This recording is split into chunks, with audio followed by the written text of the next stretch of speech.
Hi! இன்னைக்கு கடைக்கு போய் மீன் வாங்கிட்டு வந்தாச்சு. மீன் வாங்க போற வேலை பார்த்தீங்கன்னா, ரேஷன் கடைக்கு போய் நின்னு பொருளே வாங்கிட்டு வந்துடலாம் போல. அவ்வளோ டைம் ஆயிடுச்சு. ஏன்னா, எனக்கு மீன் கிளீன் பண்ண தெரியாது. அதனால கடையிலேயே கிளீன் பண்ணி வாங்கிட்டு வரதுக்கு அவ்வளோ டைம் ஆயிடுச்சு. வந்ததும் மீன் குழம்பு, ரசம், ரைஸ் இது மட்டும் வச்சாச்சு. மீன் ஃப்ரை பண்றதுக்கு மசாலாலாம் மிக்ஸ் பண்ணி வச்சுட்டா, பசங்க வந்ததும் ஃப்ரை பண்ணலாம் அப்படின்னு தான் ரெடி பண்ணி வச்சுட்டேன்.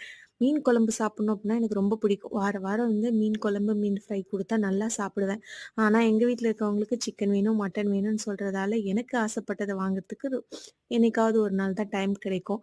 ஆனா, மீன் வாங்கும்போது இன்னொரு பெனிஃபிட் என்னன்னா, சமையல் எனக்கு ஈஸியா முடிஞ்சிரும். மீன் குழம்பு மட்டும் செஞ்சா போதும். ஃப்ரை பண்ணோம் அப்டின்னா, என் ஹஸ்பண்ட் தான் மசாலாலாம் போடுவாங்க. நானும் அதே மசாலா தான் போடுவேன். ஆனா, என் பசங்களுக்கு என் ஹஸ்பண்ட் ட்ரை பண்ற மசாலா தான் ரொம்ப பிடிக்கும். அதனால அவங்களே மசாலா போட்டு, அவங்களே ஃப்ரை பண்ணி குடுத்துருவாங்க. அதனால நமக்கு வேலை கம்மியானா சரி அப்படின்னு நினைப்பேன். ஆனா அது எல்லா நாளும் நடக்காது. வீடியோ பிடிச்சிருந்தா லைக் பண்ணுங்க. நாளைக்கு பார்க்கலாம்.